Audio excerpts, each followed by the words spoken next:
So, welcome to Guts, Passion, and Winning, a show where we connect with people who have the courage to walk off the beaten path.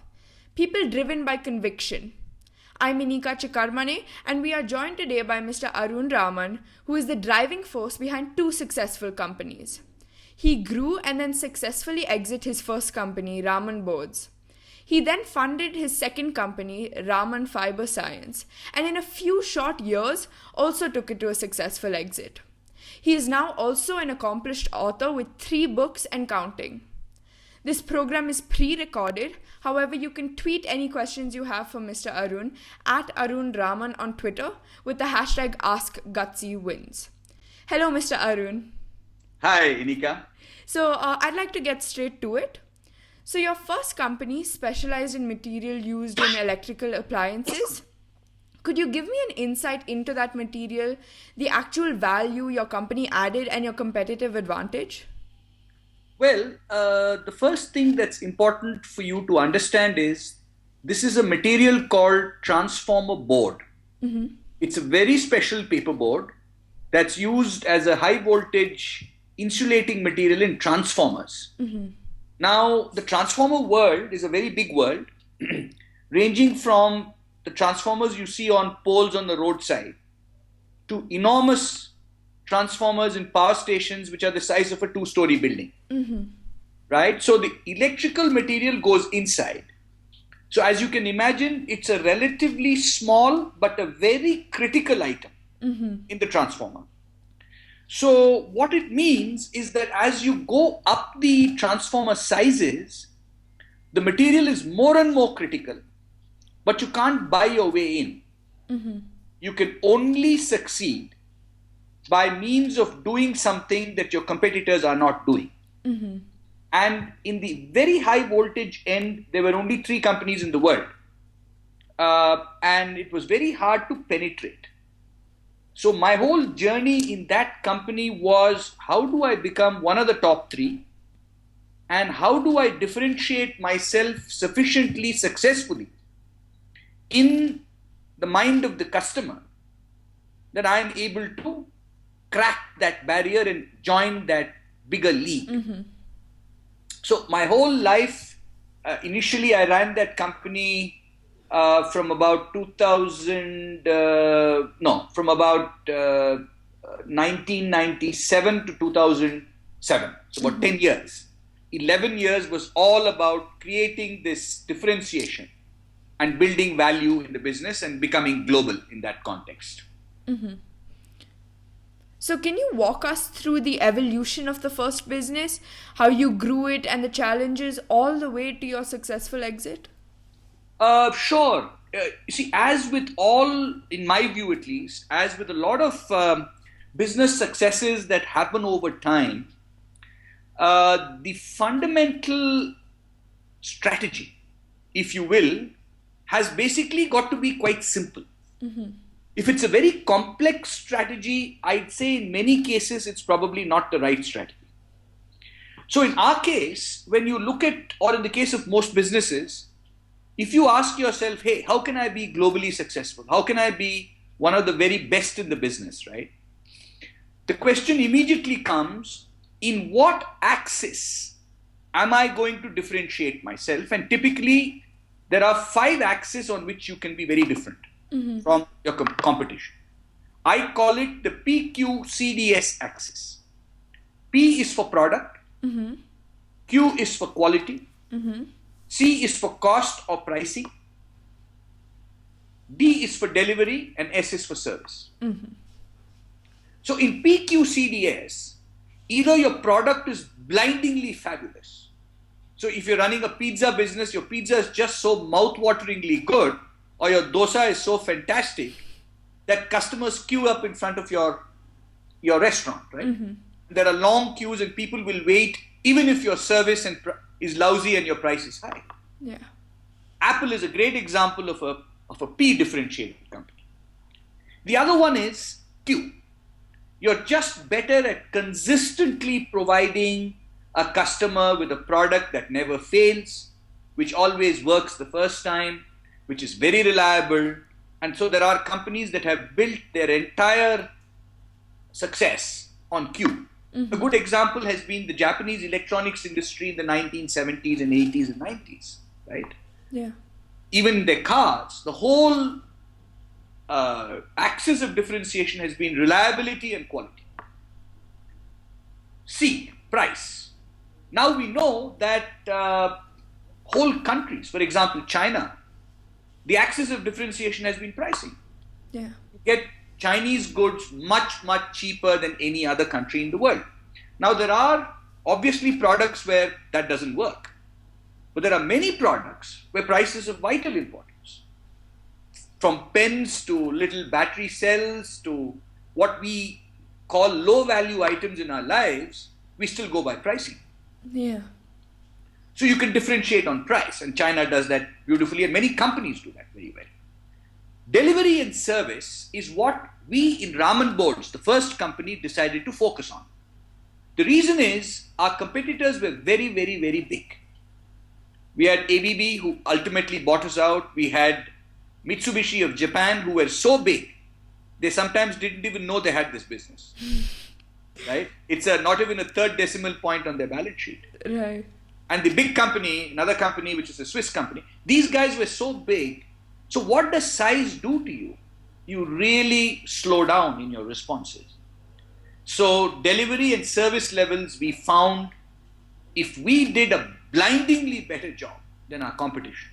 Of course, our product had to be of an acceptable quality and cost. But when I looked at PQCDS, could I make a better product than my competitors? And the answer was no. Mm-hmm. Could I offer it at a lower price? I could, but does price make a difference in such an important critical engineering product, in a huge transformer where my product is a small element? Even if I drop prices, it's not going to trigger the purchase. Yeah. So P was ruled out, Q was as a differentiator ruled out, C was ruled out, that left D and S. And when I started to look at my competition, I found we really had an opportunity. So competition typically responded slowly. We decided we would respond at lightning speed. Mm-hmm. So if competition delivered in 6 weeks, we would deliver in 1 week. If competition after sales service, we used to find, for example, that we even did some tests when we called competition customer service. It took a long time for them to get back. We invented a rule in the company saying, our customer service should be really world class. Mm-hmm. Should embrace the customers much greater. So I think on the DNS axis, we worked relentlessly. We worked on quality, of course, to get the quality up to better and better standards, reliability. But DNS proved to be the real winners for us over a 10-year time frame. Mm-hmm. And it came home to us very, very powerfully when we discovered that there was a Kaveri agitation, if you remember, in the late 80s, 90s, when we couldn't supply. A lot of the Indian transformer industry actually got impacted, to the point where we realized we'd actually become quite a big market leader. Mm-hmm. So I actually went and told some customers, I said, hey, cut your reliance on us. It's a problem if the country, if we have a port strike, if we have a Kaveri problem. And they said, yeah, we'll do that. Mm-hmm. But 6 months later, we were back to our market shares. Mm-hmm.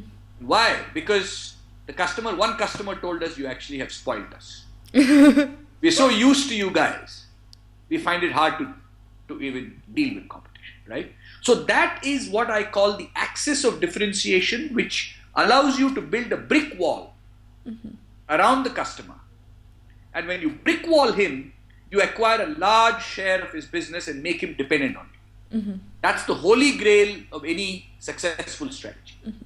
Customer stickiness and brick walling him in to your products and your company. Mm-hmm. So with that very simple sounding but very difficult to implement strategy, I think we attained a global leadership position and overtook the third largest player to become number 3, and the third guy became number 4, which then made us very attractive for number 2. Mm-hmm.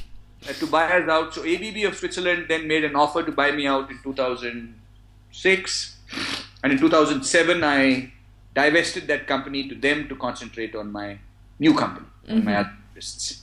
So that's a good sort of sense of how we strategized that journey and built value, because by 2006 we were selling in 40 countries of the world. So, speaking of your second business, after you exit your first business, what made you decide to start all over again? So I wasn't quite ready to sort of completely give up business as a career. But I did want to do other things in life. I enjoy writing. I write thrillers. I trek. I do many other things. So the idea was to spend more time on those interests. But I felt that I still had bandwidth and passion to take up a challenge that would be very, very tough. So the chances of failure would be very high. But if we succeeded, we would be part of a very elite club. So, what were the principles of that thought? The first is that we should take up a challenge which had very high entry barriers, a product or a market, which wasn't easy to enter. Second, we should, if we crack that, we would become part of a very small club of companies, right? And therefore we would become valuable in some fashion if we broke through. But obviously such products and markets are not many in the world. And it also had to be something that fitted in with our core competency. We were specialists, or we still are, specialists in something called fiber polymer interactions and making special papers. So whatever we chose not only should have this market criteria of being a very difficult, exclusive niche market, but I should be able to penetrate that using my technical background and expertise. So I did not sell my R&D team to ABB. I kept my team, and we got started on a product after we searched around for quite some time and zeroed in on a product called battery separator. This is a special composite that's used in car batteries, for example, and also, home inverter backup batteries and so on. But the separator is like a little sheet that comes between the plates. And it has some very peculiar and important properties for the battery. And we figured we'd try and create a very important novel composite separator to replace the current separator. So that exercise took us 3 years to break through, and another 3 to sort of take to market and really make a success of it. At which point that barrier got broken. We did become part of a very exclusive club of people who had innovated in this space. And so we got acquired by one of the biggies in 2014. So there, if you ask yourself, hey, what was my axis of differentiation? It certainly was not cost, it was not delivery, it was not service. It was product. Yes. Yeah. A unique product that would outperform the products that were currently there and would offer the client some advantages over existing materials. So P was my axis there. And my whole operating culture of that company and everything else centered around product innovation. So your second business, were there things you did differently? What were the lessons you learned from your first business that helped you in the second? I'd say, experience in life is always, of course, the greatest teacher. So my long stint, the first company which was actually started by my father, right? So I worked with him, under him, and also he gave me the freedom to start other businesses within that group. So all the way from 1989 to 2007, so about 16 years, I worked with him, and we worked as a part, sort of as friends, and as he was my mentor. So lots of learnings there, and of course in running the business I learned a lot, which is to, as I said, this sharply differentiated strategy. I learned a lot about customer embrace and customer-centric, to be customer-centric as a company. I did learn a lot about transparency and running the company very ethically and very well. And so we developed a very big reputation as a company that was very straightforward. At the same time, very customer friendly. The other thing was that in the early years, we were all Mysore centered. And Mysore is even now a tier 2 city. Of course, it's now become a lot bigger and it's got a lot more colleges and so on. But in those days when we started, we didn't get a lot of local talent. So we had local talent, but we couldn't get PhDs and the usual scientists and engineers to kind of populate my R&D. So we went back to people like, our models are people like Michael Faraday and Thomas Edison, who were themselves not schooled, but were inventors and scientists of genius, right? And I can tell you we have many such people in our villages. So we picked up youngsters with a lot of curiosity, ability to learn fast, natural IQ, ability to work with their hands, and we formed our first R&D. So that was also an amazing learning. We had similar people who populated our shop floor, our engineers and so on, many of them from humble backgrounds. Some of them were not even engineers, but proved to be very good managers as we grew them. So I'd say the ability to pick up raw talent, develop it and make it world class. So when ABB took me over the second company also took over the second company, they were all surprised to see the depth of talent that we had built up, right? All from local villages almost. So all 10th class, 12th standard, PUC, all from local villages, Mysore, Kadakola, all these kinds of small towns. So I'd say the experiences and learnings were many, many, many. Some at the strategic level, some at the operating level. But in all cases, I think the fact that we were a homegrown tier 2 city company gave us tremendous strengths and an ability to be frugal and yet innovative in what we did.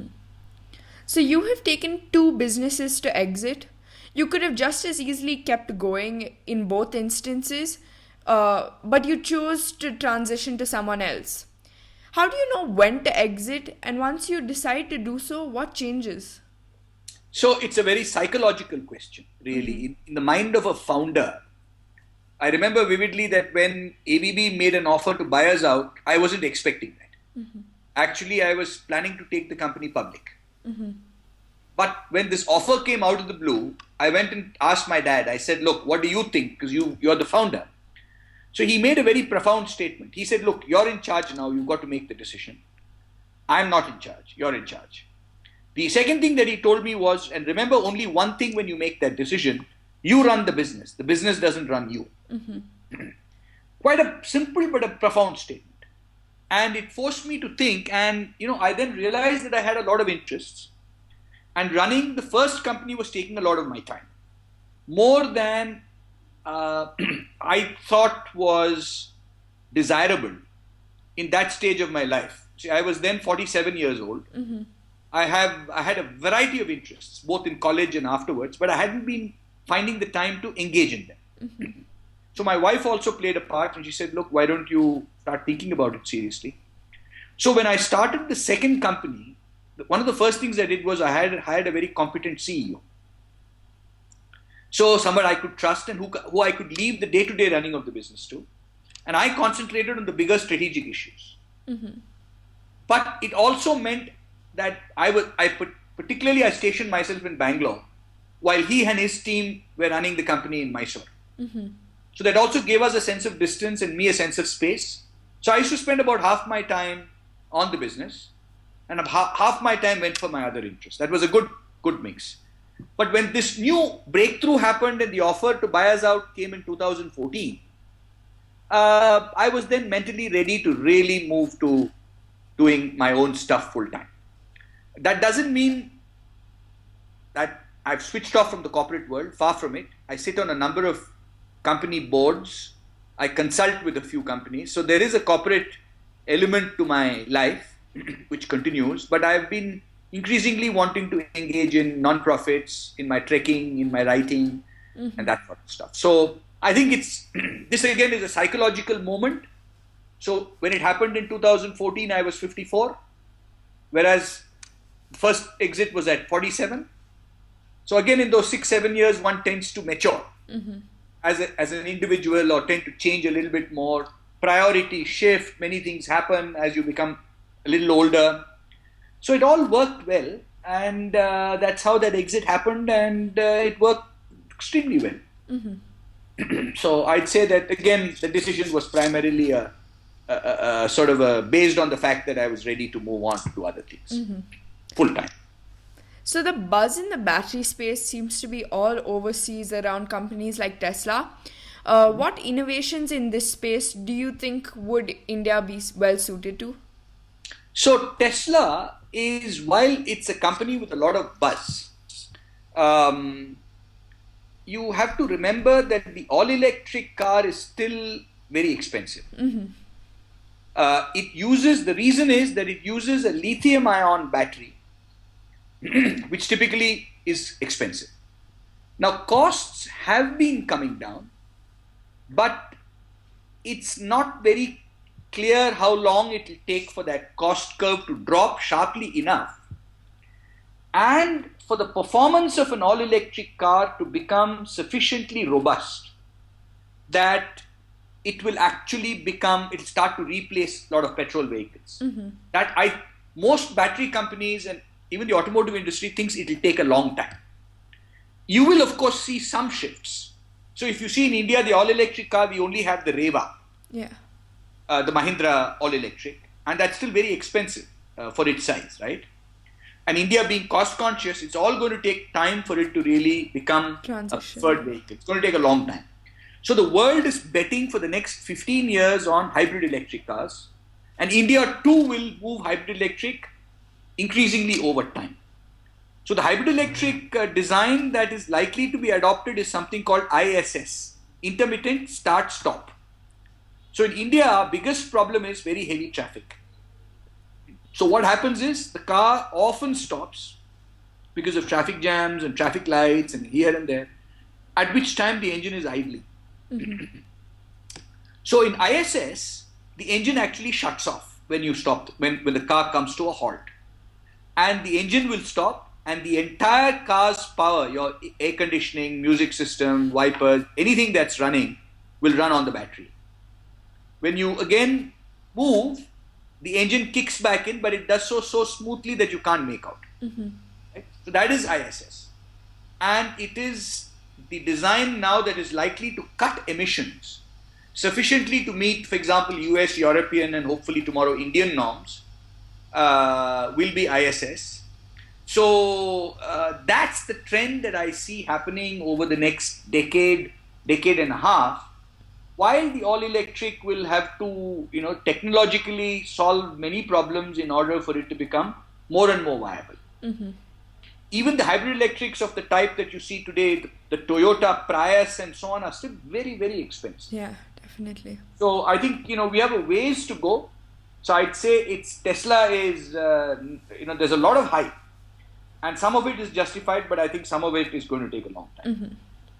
So the stories of the younger generation of entrepreneurs tend to be about large funding, huge early losses, and uncertain business models. With all your experience, how would you be approaching business differently than them? So, I'm a kind of an old economy guy, right? And I've grown up with manufacturing, but I'd say innovative manufacturing. We've not been, in the very low-end commoditized businesses. We've been building value. We've been thinking always about building value in our businesses. But manufacturing and traditional business methods have their disadvantages when it comes to the new economy, but they also have some advantages. One is that, we tend to be asset-heavy, unlike companies today which are relatively asset-light.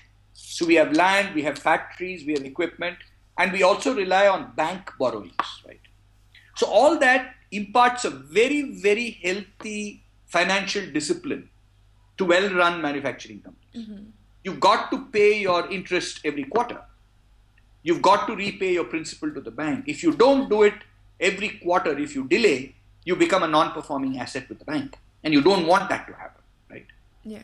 So that gives us a terrific efficiency focus, a return on capital, a profitability model, a revenue model that works, which I think are good things.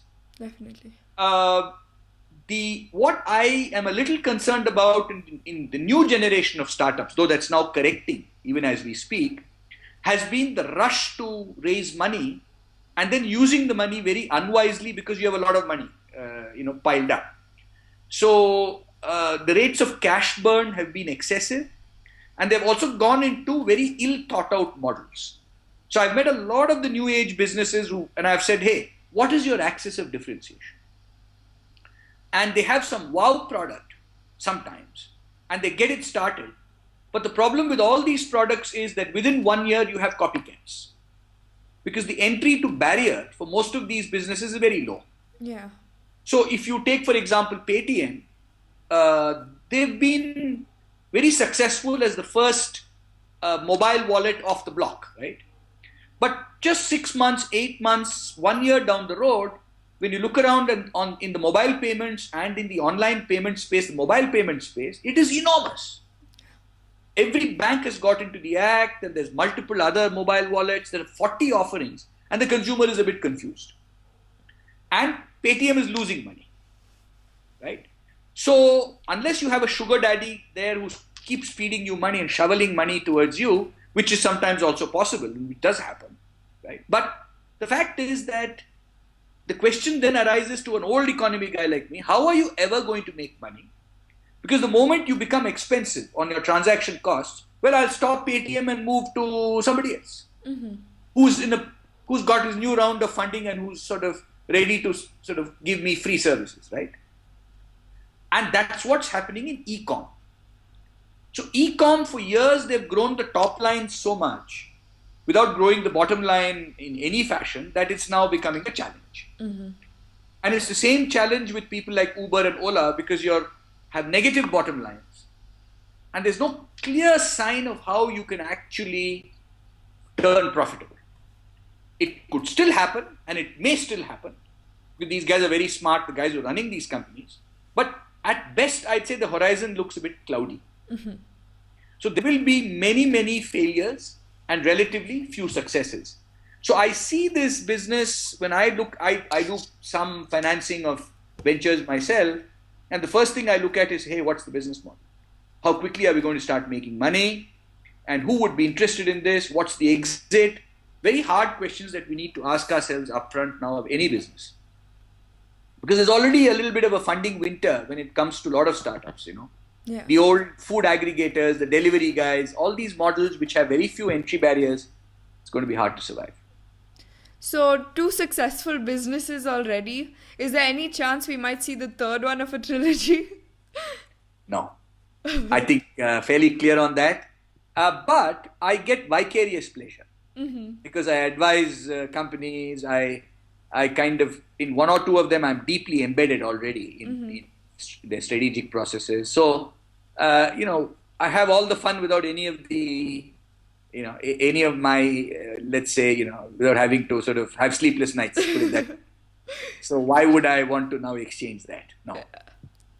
So coming to the last question of this interview, I wanted to ask you, what advice would you like to give to young aspiring entrepreneurs and people trying to figure out what they want to do? Great question, Inika. I'd say 2 or 3 things. The first is, again, be clear of your axis of differentiation on PQCDS. 1. 2, it becomes all the more important because it may look great when you start, but depend on it, in 6 months to 12 months, you will have competition. So to me, what's important is not your original idea in the first place. That too is important. But your resilience and your persistence to carry forward that idea and win against competition. So that calls for a sustained effort, which can sometimes be a very long one. So impatience and, this thing about, hey, when can I get Series A, when can I do Series B, and somehow sort of exit will not work. So get your business model right, 1. 2, make sure you can sustain that model against competition for several years. Your horizon should be several years. It may be that you may, if you're very lucky, get snapped up very quickly because you've done something extraordinary. But such cases are very, very, very, very few now. In the main, You've got to be ready for a much longer haul before people see value in you. So this is number 2. Number 3, surround yourself with good people with complementary capabilities. So if you're good at marketing, you need an excellent operations guy. If you're a great operations guy, you need someone who's very good at HR. It's very rare that we are everything combined.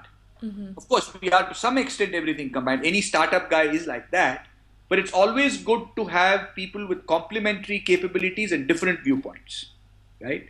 And sometimes you can't afford to employ them because you've got limited capital, but you can always have them as advisors. There are many people around who are happy to sit with you, advise you, not necessarily charge you for it, right? But you'll have to reach out. Right. So to have an ecosystem which constantly feeds into you is great. Last, I'd say, be modest, be aggressive, but be modest and be introspective. So there is a wonderful little couplet by Ghalib, Mirza Ghalib, and Ghalib says, "Zindagi bhar, Ghalib ek hi bhool karta raha." So Ghalib, throughout his life, kept making only one mistake. Dhool chehre pe thi, magar aina saaf karta raha. So, the dust was on his face, but he kept rubbing on the mirror. So that sometimes happens, I find, with a lot of youngsters getting into, they're not introspective enough. They're all looking outward, pushing, which is good, but failure sometimes happens because of some intrinsic issues that you have not introspected about. So I think these are the 3-4 fundamental rules. And, I don't see why this generation will not do phenomenal things. I mean, they've got lots of the DNA that goes with it. But I think just balancing it out with what others have done in the past and learning from it, I think can always be hugely enriching and rewarding, even for these startups. The fundamental principles of life and business, for that matter, don't change very much. Yeah. Thank you so much, Mr. Aroon, for taking time out of your busy schedule to be able to talk to me. It was lovely hearing your story. Thank you, Inika. All the best. Thank you.